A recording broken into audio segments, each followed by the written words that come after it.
and today we're going to talk about secondary dominance.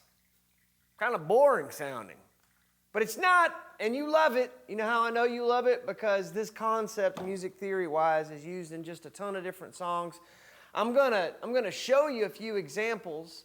I'm going to start the episode off, though, with just explaining what's going on, what's happening. It's not a complicated concept. In fact, it's real easy, especially once you kind of get your mind wrapped around it. The first time we sort of broached this subject was when we did a episode on Amazing Grace, and that episode was actually intended to be an episode to serve as a way for me to explain how I approach chord substitution. And you can't talk about chord substitution for too long without wandering smack dab into secondary dominance. Every Saturday morning at 9 a.m. Central Time, we bring you a free guitar lesson with Chords and Coffee. These videos take time and money to create, and it's our free gift to you. All that we ask in return is that you leave comments on the videos and that you subscribe to this channel. When you do that, you make a massive difference in our ability to help to continue to have Chords and Coffee online for free. Thanks for being a part of this community, and thanks for watching. So what is a secondary dominant? Well, pretty easy. This is when we're borrowing a dominant 7 chord from another key to set up the next chord in the progression.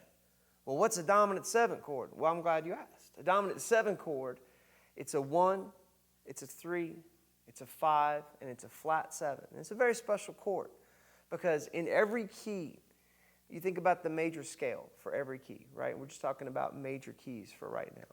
When you think about that major scale, 1 through 7, each one of those, do, re, mi, fa, sol, la, ti, and then the repeat of do, each one of those notes have a chord associated with it.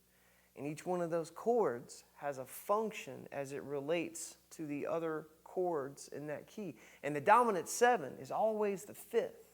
So when we're talking about secondary dominant, what we're really saying is we're borrowing these other dominant 7 chords from these other keys, because the primary one is the 5th scale degree. Well, what am I talking about? Well, let's use an example. Key of G. It's the people's key, right?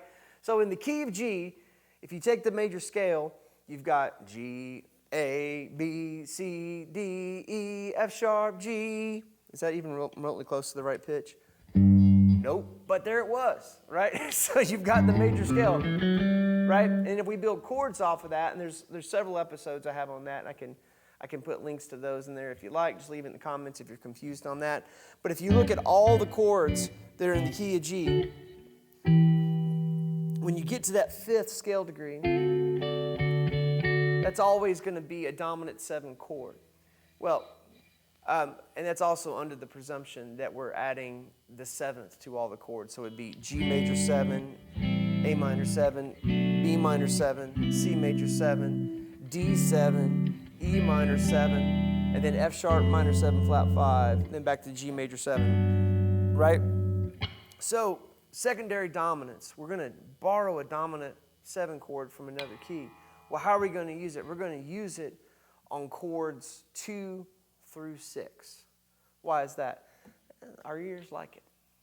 And by the way, the more we keep pulling on this thread, the more there is to unravel. But for right now, just to make this easy. So if after G major 7, we have an A minor 7, what is the dominant 7 chord that leads to A minor 7? Well, just like all the other keys, it's going to be the 5th of that minor key. And the 5th of that minor key, it's going to be E7. So E7 leads to A minor 7, right? Right? And it's going to be the same way, and this is a little less used, but F sharp, dominant 7, leads to B minor 7, right? And so then after that, it's kind of interesting, what gets you to C major 7? Well, you need a G7. Well, wait a minute, that's not from a different key. Yes, it is. G dominant 7 doesn't have anything to do with the key of G major. So this is where it kind of gets a little confusing, because we really don't need music theory to write songs. Music theory is there to explain kind of the reason why things sound cool, but the only music law that you need concern yourself with is, does it sound cool? I'm dripping on the couch or on the floor. I'm a dripper. Man, how many episodes have we done? Hundreds by now, right? Jordan's behind the camera. He's looking at me. Every time I pour the coffee and I make a mess, it's like a, I don't know, like I'm an old man trying to do something I should just not try to do anymore. End up hurting everybody I love. All right. Anyway. Yeah, G7 doesn't have anything to do with the key of G major. A dominant 7 chord in its natural state wants to be the 5th of something, right? And, when we're talking about great songs, and I'm going to show you some really cool examples here in just a second, where they have a lot of secondary dominants, and we borrow a lot of different things from a lot of different chords from other keys, right? Because it sounds cool. That's musical law. If it sounds cool, it's cool. Music theory explains why all that sounds cool to us, or is at least interesting to us. So G7 sets up that C major 7. Now, as we're continuing up the scale, D7, A7 would set that up, right? A is a 5th of D7, right?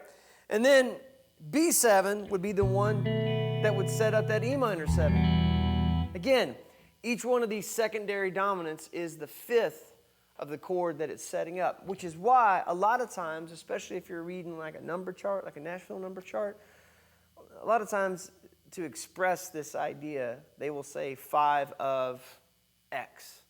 So 5 of 6 in this case.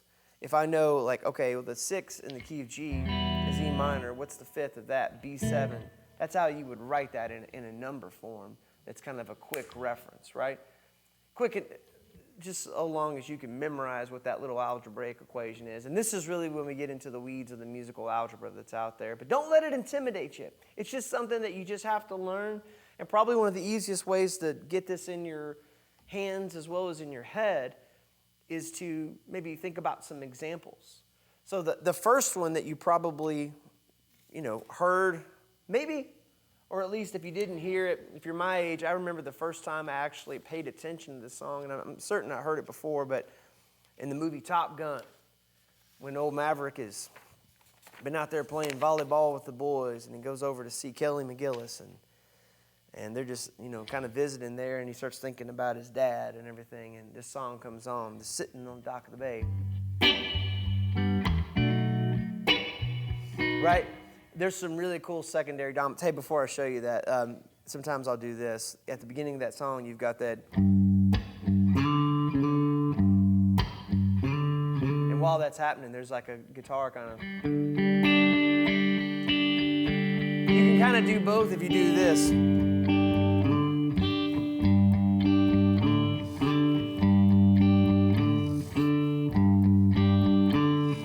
Stress on the word kind of.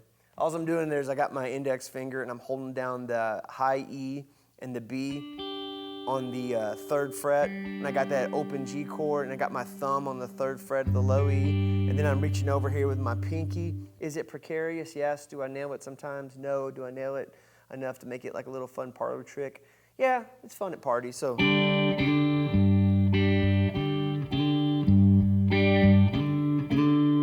There you go, right? And I got my pinky on the 4th fret of the A sliding up to that 5th fret. So that's like the little intro. Then it goes to a good old G chord. Sitting in the morning sun. And that G chord is just index finger across the 3rd fret from the low E to the high E. You're going to have my ring finger on the 5th fret of the A. Pinky's going to be on the 5th fret of the D. Middle finger is going to be on the 4th fret of the G. Sitting in the morning sun. And up here to B7. Our first secondary dominant chord shows up. Boom. And this is kind of interesting because oftentimes this 5 of 6 will end up going to the 4. And I'll tell you why in a second, but let me tell you this B7 chord first. It's going to be index finger on the 7th fret from low E to high E, laying straight across. Human capo. Ring finger is going to be on the A string of the 9th fret. Human capo is going to hold down that D string, open on the 7th, and then your middle finger is going to be on the 8th fret of the G. So the reason that wants to resolve to C as we move up, and again, index finger straight across the 8th fret from low E to high E, ring finger is going to be on the 10th fret of the A, pinky is going to be on the 10th fret of the D, middle finger is going to be on the 9th fret of the G. The reason that B7 wants to resolve to that C, and part of what's so awesome about this concept of these secondary dominants, is that you have like this chromatic resolution moving forward. So in the case of B7, you've got a B, you've got a D sharp, and then you've got this A note, right? That's the dominant 7 in B. And then you got an F sharp way up here. In this case, it's going to be B. For this chord grip I just gave you here a second ago, you're going to have B, you're going to have F sharp, another B, and then you're going to have this D sharp here, or E flat, whichever. D sharp is more correct. And then all of this is going to move upward so that your B goes to C, your F sharp goes to G, right? And then your D sharp or E flat resolves up to C. That's why it sounds so good, because you have that sort of that chromatic leaning into that next chord, creating a little bit of tension, setting up that C, just so beautiful. But Otis Redding's not done with the secondary dominants. From here, he goes all the way down to this A7. From that C that I just gave you a second ago to that B that I gave you moments ago, and you can either do a B or a B7, and then to a B flat, and that's going to be index finger straight across the 6th fret from low E to high E.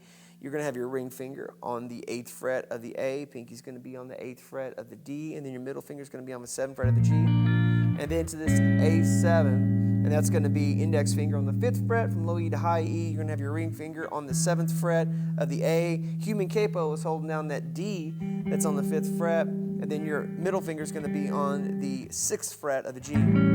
So, sitting in the morning sun, I'll be sitting when the evening comes. And it does it again. Isn't that cool? There's other examples, lots of examples. I think about Yesterday by the Beatles. I think about tons of songs. Even if you go back and watch that Amazing Grace episode I did, one of the things that comes up a lot is the 5 of 5, right? But here's a really cool deep cut. This is one of my favorites. You want to talk about a song that's just a perfect country song that has some surprise chords in it. Waylon Jennings, Wurlitzer Prize. If you know that song and you've always wanted to learn it, right here now, you went, yeah, buddy, because it's kind of a deep cut, but it's also there's some surprise chords in there. And I don't think Waylon wrote it. I actually looked this up just a second ago. And I couldn't believe how awesome this guy's name is. The song is written by, according to Wikipedia, Chips Moman. Good old Chips. He was so good he had a snack named after him. And Bobby Emmons. Chips and Bobby. Chips and Bobby wrote a song for you, Waylon, and it's a good one. So Wurlitzer Prize, I thought of this the other day because Uncle Larry, Tom Bukovac, on homeschooling was playing this with Tal Wickenfield, and it was just precious. It was awesome. And I love you, Uncle Larry. Drink a cup of coffee for Uncle Larry there.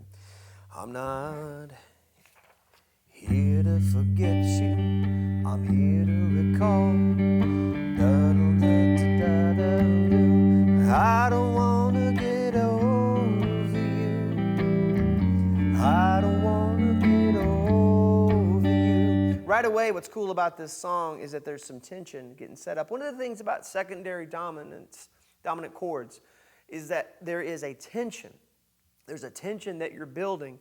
And when you have a song that has a little bit of tension in its resolve, like in this case where they're holding that over that G chord, which is like this A over the G, and I'll give you these chords here in a second. It's going to set up what's coming, okay? So that just starts out with the basic G chord, middle finger on the 3rd fret of the low E. Excuse me. You're going to have your index finger on the 2nd fret of the A. You're going to have an open D, open G. Your ring fingers on the 3rd fret of the B. Pinky's on the 3rd fret of the high E. Another drink of coffee for Waylon and me. There we go. And so you got this. It stays on G forever.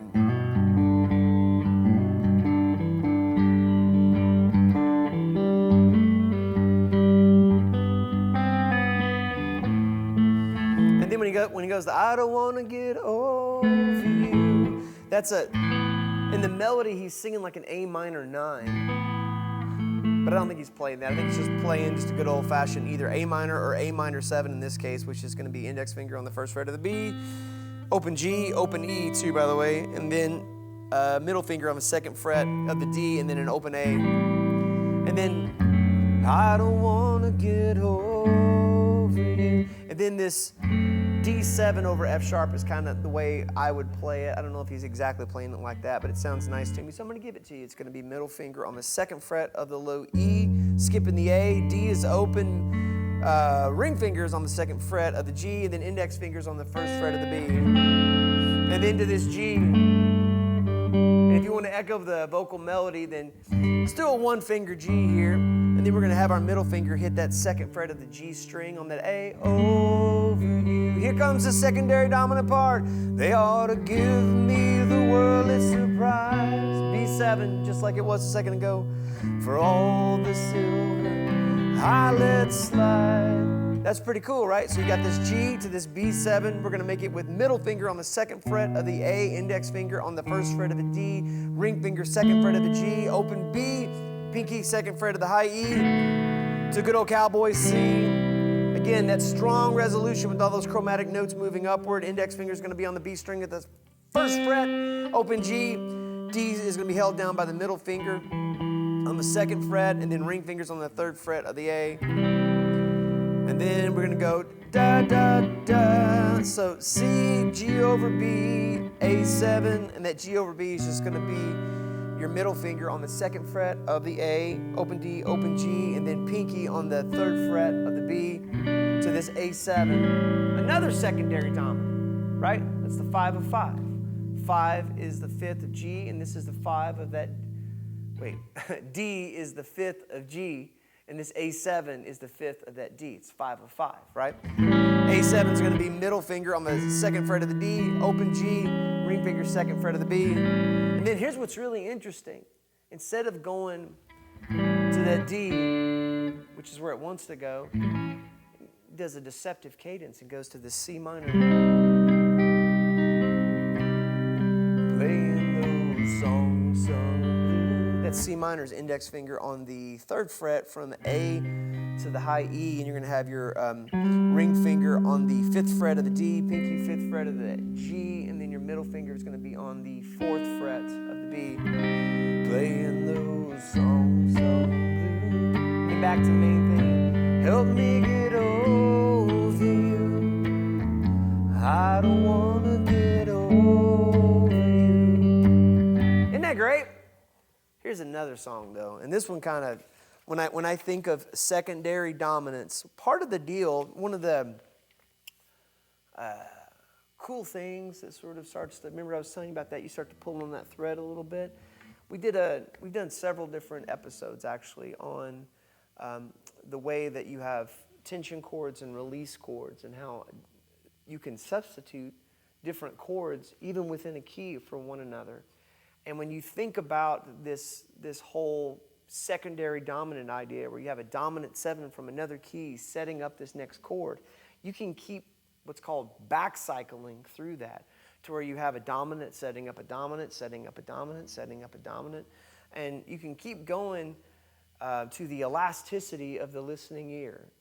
In other words, whatever your ear will accept, especially as you're writing songs. And a great example of this is Ophelia. And the version that I'm probably most familiar with is from the last waltz, when the band played it. They had all the horns and stuff, and it's amazing. But the album version is also awesome. And in Ophelia, it's in C, but there's a lot of cool little use of secondary dominant. So you got a bars on the window, da-da-da. So you got this, let's do a C chord. And I'm going to do it this way, and I'm going to tell you why here in just a second. Index finger is going to be on the A string of the 3rd fret, and then ring or pinky, whatever you like. It's going to be laid on the 5th fret of the D, the G, and the B. If you're paying attention, you already see what's happening here. Now we're going to go to E7. E7 is going to start on the index finger, the 5th fret of the B. You're going to have your pinky on the 7th fret of the D. Middle finger is going to be on the 6th fret of, pinky is going to be on the 7th fret of the G. Middle finger is going to be on the 6th fret of the D.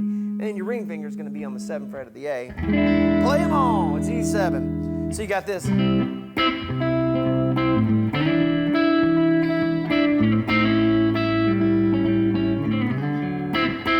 So in all these chord voicings, I'm hitting that E note, specifically on that 5th fret of the B, just to kind of be a pedal tone and an anchor for all of them. So after that E7, we're going to do an A7, middle finger is going to be on the 5th fret of the D, ring finger, 6th fret of the G, and then, let's see, no, I'm sorry. Boy, I got my fingers all mixed up. That's tough, especially if you got an itchy nose. Drink a cup of coffee.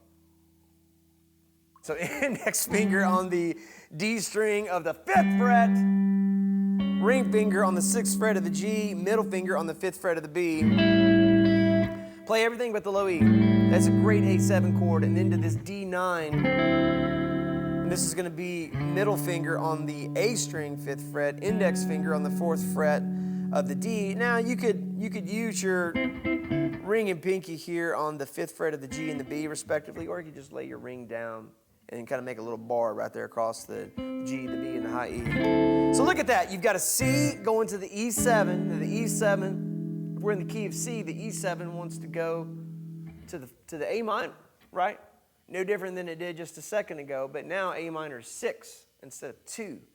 So it's 2, A minor is 2 in G, but it's 6 in C, right? If that's confusing, comment below and I'll walk you through it. But E7 wants to go to A minor, but instead of going to A minor, it goes to A7. Now what's A7 want to do? A7 wants to go to D. But instead of going to D, we're going to D7. D7 wants to go to G, but doggone it, Levon Helm and the boys ain't going to give it to you. We're going to go to F instead. Deceptive cadence. Index finger across the 1st fret from low E to high E. Ring finger is going to be on the 3rd fret of the A. Pinky is going to be on the 3rd fret of the D. Middle finger is going to be on the 2nd fret of the G. Slide it up.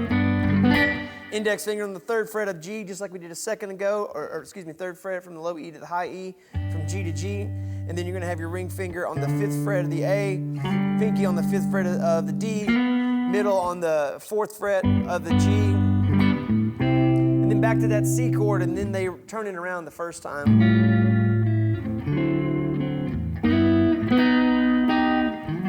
And what's happening there? So after that C chord, you got this A7 sharp 5. That's going to be index finger on the 5th fret of the low E, and then middle finger on the 5th fret of the D. Your ring finger is going to be on the 6th fret of the G. Pinky is going to be on the 6th fret of the B. Back to that D9, and then let's do this G13. That's going to be index finger on the 3rd fret of the low E. Skip the A, middle finger, 3rd fret of the D. Ring is going to be on the 4th fret of the G, and then pinky is going to be on the 5th fret of the B. And then let's do this G7 sharp 5. You can do the exact same thing we did on the A, or you can hit this, in other words, you'd have your low E here on the 3rd fret, and then build that A7 sharp 5 chord, but just down to G, right? So it'll be all starting on the 3rd fret. Or what I like to do is I like to hit my index finger on the 3rd fret of the D, and then use my ring and my pinky. Ring's going to be on the G string, 4th fret, pinky, 4th fret, B, and then middle on the high E of the 3rd fret.